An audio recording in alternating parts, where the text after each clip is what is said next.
No, ¿qué hacemos de la salud, iba a decir? Pero bueno, un momento. Es momento de compartir en familia con el Med Combo contundente mediterráneo que trae un pollo a la brasa, más un cuarto de pollo pierna, más papas fritas familiares, más ensalada parrillera familiar y arroz chaufa mediano a solo 89.90 soles. No esperes más.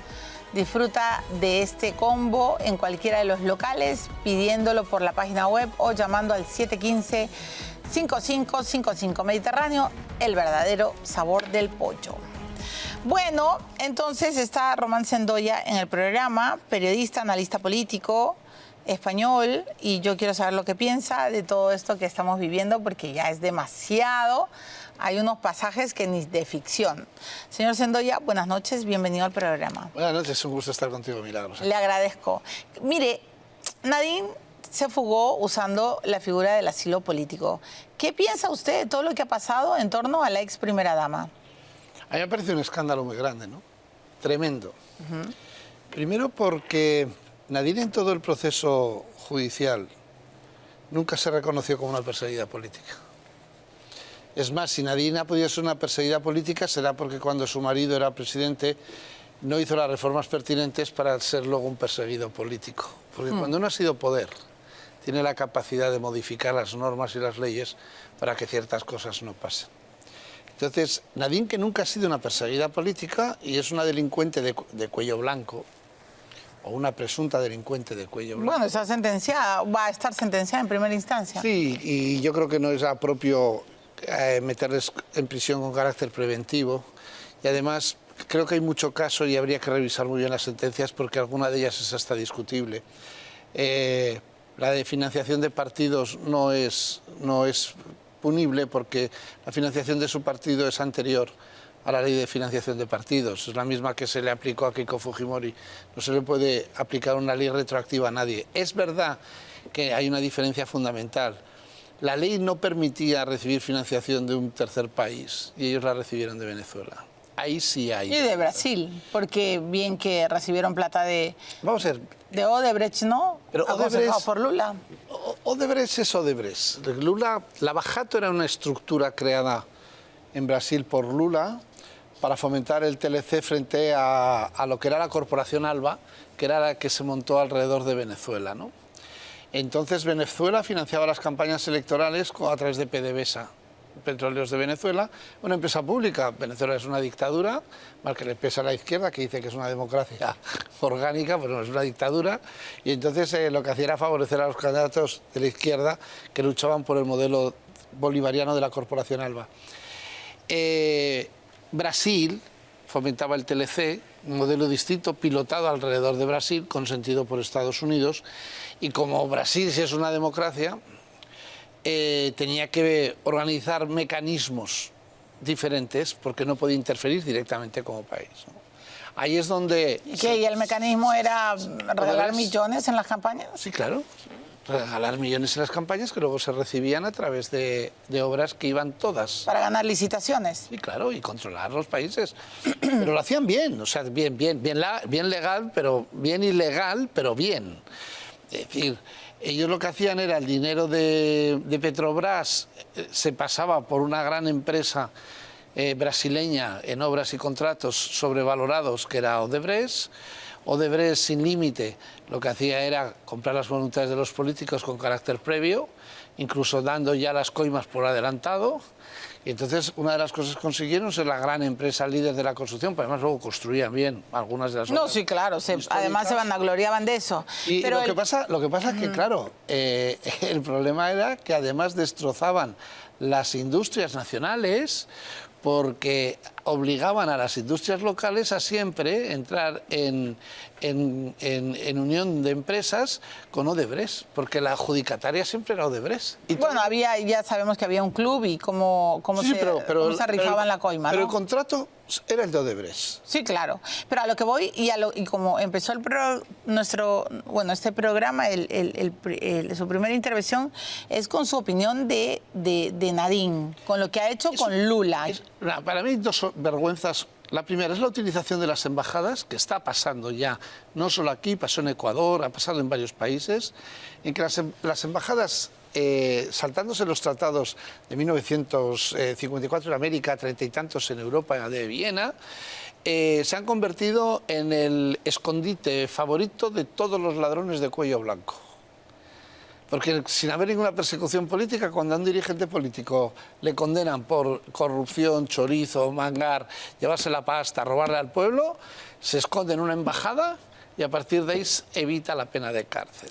Y curioso que las ex primeras damas del Perú estén en esa situación, ¿no? Bueno, a mí me gustaría casarme con un presidente del Perú y ser primera dama. ¿Por qué? Porque va a robar y luego se va a vacilar. El marido te roba para ti, Qué horror. Roban en conjunto, se lo llevan crudo y luego tú escoges el balneario en el que te quieres retirar, te puedes ir a Tel Aviv, te puedes ir a Estados Unidos, te puedes ir a México como la mujer de Castillo, te puedes ir a Brasil, y luego a los maridos que ya están muy cansados, muy gastados y ya son todos un a la cárcel. Todos están en la cárcel, los dejan en el geriátrico. Entonces me parece que es un puesto importantísimo el de ser primera dama del Perú y yo me apunto. Qué horror, qué tal ironía. Pero el abogado de Ollanta Humala ha dicho que al contrario, que Humala ha sido muy valiente, muy firme, muy digno, muy militar y que sabiendo incluso que pues lo iban a condenar, él se entregó. El martirologio político, ¿correcto? Vamos a ver, yo lo que no entiendo es que el gobierno del Perú le haya dado el place de salida de la embajada a Nadine al aeropuerto para coger el avión a la base. Si usted hubiera sido consejero de Dina Boluarte, le hubiera dicho no le des el salvoconducto. No, y es más, probablemente en 15 o 20 días los brasileños, por lo menos el embajador, la devuelve al Perú porque no la aguanta más. Es una cuestión de tiempo. Yo no lo hubiera dado. Yo desde luego no lo hubiera dado. Porque para empezar a reconocer... Pero si das asilo necesitas obligatoriamente el salvoconducto. Bueno, él da el asilo. O sea, se supone que estás obligado a darlo. No, pero bueno, es que tampoco estás obligado a aceptar que le den el asilo a un delincuente de cuello blanco, que no hay ninguna persecución política. Es más, en Ecuador, cuando el vicepresidente corrupto se escondió en la embajada de México, el presidente Noboa asaltó la embajada con escándalo internacional. Bueno, pero mira, ahora Claudia está más que peleada con Noboa. No, pero es que le dieron la razón, además. En muchos sitios le dieron la razón, porque efectivamente, en el momento que la embajada se pervierte para convertirse en un refugio de ladrones, ya no es lo que representa una embajada dentro de las leyes internacionales, porque es una perversión de los tratados. ¿Y cómo ves a la distancia los dos momentos históricos? Uno, cuando Alan García tenía investigación preliminar, ni siquiera estaba en preparatoria y quiere asilarse en Uruguay. Hay un escándalo mediático con video de por medio con supuestas autoridades morales que dicen no, que no es un perseguido, bla, bla, bla. Y hoy Nadine asilada, pero Dina también creo que se va a asilar, Nadine recontra mega asilada y todos callados, ¿no? O sea, los mismos que antes protestaron. ¿Cómo observas este fenómeno? Bueno, vamos a ver, lo que pasa que era una pieza de caza. Es decir... ¿Quién era una pieza de caza? Alan García. Alan García es asesinado. ¿Tú crees que ha sido asesinado? Vamos a ver, que se suicide y se pega el tiro él, eso es una realidad... vamos, no, yo lo sé, pero ¿crees que fue llevado a la muerte? Claro, vamos a ver, joder. Alan García es un señor que si 2 meses antes nos dicen que Alan García ese día iba a estar muerto, si hacemos la lista de 7, 8 cosas por las que Alan García podía morirse, nos podía salir exceso de juerga, exceso de no sé qué, conducir borracho, 3 días de fiesta con una guitarra, sobredosis de cualquier tipo de lo que quieras, siempre vinculado a la vida y a vivir la vida con enorme intensidad. Ni uno de nuestros espectadores en esa lista pondría el suicidio. Ni uno. ¿Crees que fue cercado? ¿Crees que lo que dice Jaime Villanueva es verdad? Que en la Fiscalía, con apoyo de... Pero vamos a ver, la Fiscalía, si es que ha estado luego también hablando de la fiscal, la peor institución de este país es la Fiscalía. La peor institución de este país. Porque además ha sido un instrumento político, no al servicio de la justicia, sino al servicio de un proyecto político. Se hizo un proyecto político... O sea, ¿realmente crees que la peor institución del Perú es la Fiscalía? Absolutamente. Absolutamente, porque además, sin tener ningún mecanismo de control, se ha dedicado a hacer política. O sea, José Domingo Pérez y el fiscal Rafael Vela, vamos, uno tiene que estar en el psiquiátrico y el otro tendría que estar en la cárcel. No tengo la menor duda. Y además hay intereses terceros por detrás que son los que han maniobrado en ese sentido. Vamos a ver, desde que Vizcarra le usurpa el poder a Pedro Pablo Kuczynski, se entra en un proceso de transformación del país, de modelo político del país. O sea, primero se hace el referéndum en el que a los antiguos congresistas no se les deja repetir para crear una cámara... para no volver a reelegirse. Luego no entra la bicameralidad. Luego lo que se hace es llenar un congreso de gente nueva que pensaban que la iban a manejar. Y cogen a la líder del partido más grande que tiene este país, que es Fuerza Popular, porque es el partido más grande. Pues es que la meten en la cárcel con unas leyes, un carácter previo que no tiene sentido. Luego le cogen a Alan García, que es el otro gran partido que es el APRA y como organización, y lo cercan y lo llevan a una situación que le empujan al suicidio, porque Alan había dicho por activa y por pasiva que no iba a asumir lo que estaba asumiendo Keiko Fujimori de la prisión previa, había anunciado que se le iban a detener. Él dijo que nunca iba a ser humillado con este chaleco de detenido. Y cuando vienen a detenerle, no se hace el debido proceso policial, que es cuando uno entra, le allanan la vivienda a cualquiera. A partir de ese momento, todos los movimientos de los allanados siempre acompañados por un policía. Y le dejaron subir al despacho solo, donde sabían que estaba la pistola y que se pegara el tiro. O sea, ¿usted cree que esa acción policial y esa acción fiscal fue premeditada? Absolutamente. Absolutamente. ¿No es muy avesado lo que dice? No. Y además, nadie quiere que se investiguen las grabaciones de los coches de la DINI que estaban delante de su casa. No, y ahora nadie quiere que se sepa todo eso, porque aquí habría mucha gente que se tendría que ir a la cárcel, ¿eh? Y no a esconderse en una embajada, porque habría que asaltarlas. Y ahora no, la palabra no es reconforta, porque eso jamás me va a reconfortar, pero ¿cómo decirlo? Yo sabía que se había enseñado el video completo de lo que pasó en la casa de Alan García a ciertos periodistas. Y algunos ya están contando que sí, que lo vieron. Bueno, no tuve la suerte de que Morán me lo enseñara, pero yo no me como ese cuento de que cuando entraron no había audio. Perdóname, pero eso es casi imposible.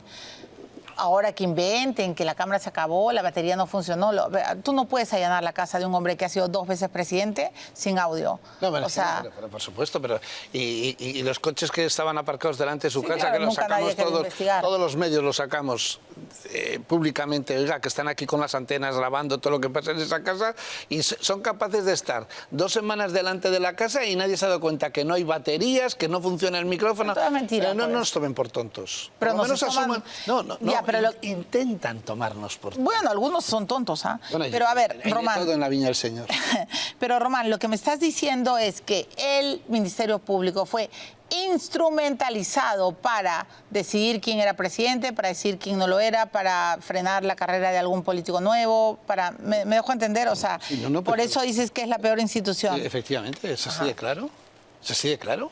Es un instrumento político al servicio de un proyecto. ¿Y crees que las 3 veces que ingresó Keiko a la cárcel, esta es una pregunta un poco cruel, ¿no? Porque de verdad ni siquiera me gustaría hacerla. A mí me parece injustísimo lo que ha pasado con la señora Fujimori, porque además ese juicio se ha anulado, las audiencias ya ha regresado a foja cero. Pero mi pregunta es, sin que suene a crueldad, ¿crees que esos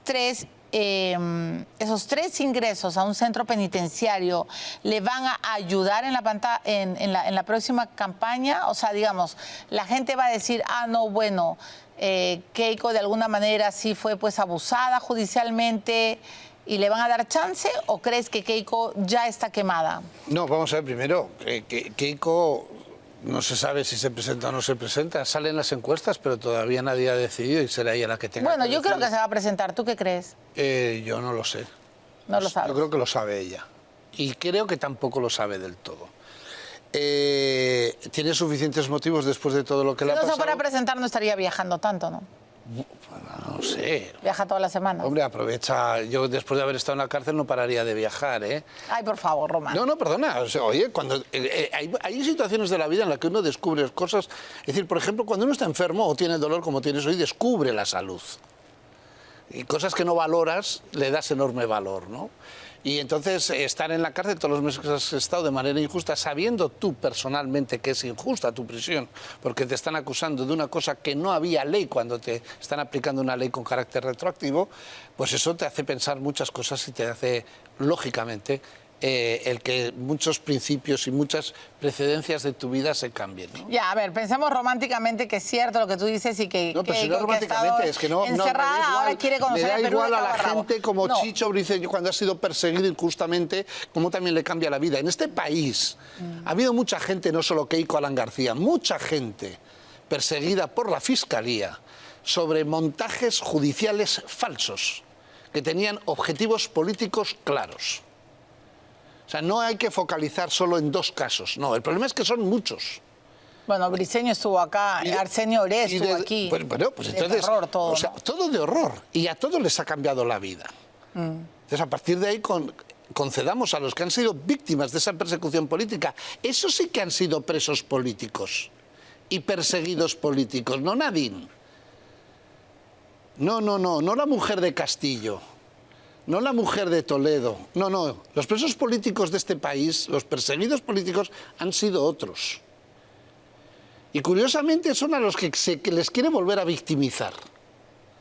Y ahora todos los que han cometido delitos se agarran al escándalo de la Fiscalía con esos terceros para decir, me persigue la Fiscalía. No, y para Perdone, decir que me usted están ha armando robado. el muñeco, porque ahora la frase es, me están persiguiendo, me están armando el muñeco. Claro, Sí, pero no, el cuñado. muñeco se lo han armado a otros. O sea, ahora el cachondeo de este país es que quiere vivir en un mundo de ficción. Es decir, ahora te dicen que es que el gobierno de derechas de Dina Boluarte está llevando al país a la ruina. Perdón, este gobierno es de izquierdas, ¿eh? De ¿Tú izquierda crees que comunista. Dina es, que el gobierno de Boluarte es, obviamente, un gobierno de izquierda? Yo lo creo, pero quiero saber tu opinión. Están Mira, intentando a mí decir me da risa que la cuando número es- 3, la vicepresidenta segunda de Pedro Castillo, es una señora de extrema derecha. Que Pedro Castillo en su lista llevaba una señora de extrema derecha, de derechas. No, obvio que no. Ah, bueno, pues entonces que cada uno ¿Y por qué pechugue. crees que Dina le ha dado un asilo express a Lula? O sea, por Dios Pero santo, si no que es han pero transado. si es que, vamos a ver, el problema que tiene la izquierda es que mientras los demás presidentes han tardado, algunos muy próximos a la izquierda, pero otros nacionalistas y otros, han tardado 10, 12 años en ir a la cárcel por su corrupción, Pedro Castillo en 2 años y medio se fue a la cárcel por golpista. La situación dramática de este país es por el gobierno de izquierdas de Pedro Castillo. De izquierdas. Porque la izquierda llegó al poder y empezó a gobernar. Y sigue gobernando. Y sigue gobernando. El Palacio está gente que iba en la lista de Pedro Castillo. Es un gobierno de No, y izquierda. gente que estaba en el gobierno de Ollantumala. Y si alguien me dice que el gobierno de Ollantumala no era de izquierda, bueno, entonces volvamos a estudiar por historia pero política, entonces, ¿no? Oiga, por favor, lo siento por la izquierda. Alguna vez apechuguen con su realidad. Nunca van a pechugar, porque Bueno, ahora ya, le echan la pero culpa. estaremos todos los demás recordándoles que ellos son los que son. Y no, Ya, que pero no- la izquierda tiene posibilidades en las próximas elecciones. No, la izquierda vas a presentar 2 candidaturas, van a fusionarlas. La izquierda es un movimiento internacional muy complicado, que ahora hemos visto cómo ha trabajado en Ecuador y ha perdido, porque en la primera vuelta se descubrió las trampas que hicieron y para la segunda se evitaron las trampas. Y curiosamente lo que decían las encuestas antes de la primera vuelta, que era una diferencia de más de 10 puntos, con lo cual Noboa no tenía que pasar a la segunda vuelta, de repente se esfumó y empataron. Y luego, sin cambiar el discurso, volvieron a aparecer los 10 puntos. ¿Por qué? Porque se prohibió meter los celulares con los que había que verificar el voto, luego las mafias y las bandas obligando al pueblo a votar por Luisa González, y eso está reconocido, y pagando $10, pero lo de menos eran los $10, era el miedo físico que te produce que te vengan a tu casa y te digan votas a Luisa González. Y venimos a ver, y sacas una foto con tu celular de la papeleta marcada. Bueno, en el momento que para que haya libertad de voto se prohibió por parte del presidente Noboa el llevar el teléfono celular al colegio electoral, y en el conteo, en lugar de dejar que cambiaran las urnas como en Bolivia o en otros países, hubiera 3 militares en cada mesa supervisando el conteo, pues resulta que hay 1 millón de votos de diferencia y 10 puntos, los que había en las encuestas. Pero lo que se ha fastidiado es el mecanismo de voto. Pero Aquí en Perú ahora van a fusionar, porque si no, no hay alternativa posible de llegar al gobierno otra vez, a todas las izquierdas probablemente en 2 candidaturas. O sea, ¿tú crees que se van a recontra mega unir? ¿En Pero, torno por a quién? Antauro ya no puede. ¿En torno a quién? ¿A Verónica Mendoza? Verónica Mendoza va a ser una segura. Van a presentar una mujer y un Pero hombre. Verónica está chicharrada. O sea, se casó con Cerrón. Pero, Por Dios. pero vamos a ver, está chicharrada para ti. Aquí hay un 28% que se presenta la llama andina coja de número 1 para el presidente y le vota. Que da igual, que votaron por Pedro Castillo. que veníamos de Humala. ¿Tú crees que la izquierda tiene un voto? ¿Tú crees que la izquierda tiene un voto tan sólido como el voto que tiene Keiko, que es un 13%, siempre está en las encuestas? O sea, ¿crees que esos votos van a estar sí o sí? Pero no solo en el Perú, en todas partes hay unas bases. Pero entonces vamos a tener otra segunda vuelta entre quién, entre Keiko y alguien de izquierda. Vamos a ver, vamos a ver. La campaña electoral va a ser muy corta. El calendario electoral que se ha sacado hace que sea la campaña más corta de la historia del Perú. Ahora se empieza con las primarias. Las alianzas en agosto. Las alianzas, las primarias para los candidatos van a ser en octubre. Es decir, que la campaña empieza realmente en diciembre, una campaña de 4 meses. Es una campaña muy corta. Pero ya hay varios que están en el partidor. Tu amigo Hernando de Soto. ¿Eres amigo de Hernando, no? Yo conozco a casi. Bueno, ya, Hernando de Soto se cree otra vez Tarzán y cree que él es el único que va a salvar al Perú. No, bueno, Hernando de Soto siempre ha pensado que él va a ser la salvación del Perú. Lo que pasa es que el Perú no piensa eso, como ha demostrado todas las veces que se ha presentado. Y luego Hernando de Soto tiene una cosa pendiente de explicar, que es que negoció con Pedro Castillo entre la primera y la segunda vuelta. Es decir, no, claro, es que fue a negociar. Fueron 2 personas. Pero claro, pero él lo Carlos niega, Añaños, él acá. Fueron Carlos Añaños y Hernando de Soto. Las 2 personas que entre la primera y segunda vuelta, que no fueran del entorno del lápiz sin punta y del sombrero que tapaba la falta de cerebro, fueron a hablar con el candidato. Bueno, Acuña también. Bueno, pero Acuña siempre está. Acuña, ¿cómo le decía Rolo que él era el coach de Pedrito, ¿no? ¿Cómo decía César Acuña que él quería ser el asesor? ¿Te acuerdas que llamaba a Pedrito? Dios mío, ¿cómo va a poder desligarse Acuña de la metida de pata que ha hecho en este quinquenio? Bueno, pero ahí está, también tiene su porcentaje. Yo sé que tiene porcentaje, pero ¿tiene posibilidades? Ninguna. Pero... O sea, Hernando de Soto va muerto. Vamos a ver, pero... Acuña va muerto. Pero vamos a ver, lo que ha pasado es que mucha gente, después de ver a Pedro Castillo de presidente y a Dina Boluarte de presidenta, han pensado, yo también puedo ser presidente. Y no es verdad. Pero desde el sillón de casa, viendo la televisión y viendo la acción de gobierno, hasta mi mascota puede ser o sea, mi perro piensa que puede ser presidente. No tengo perro, pero... Qué horror. No, pero es verdad. Ya, Entonces, tú te sientas y ves y dices, yo puedo ser presidente.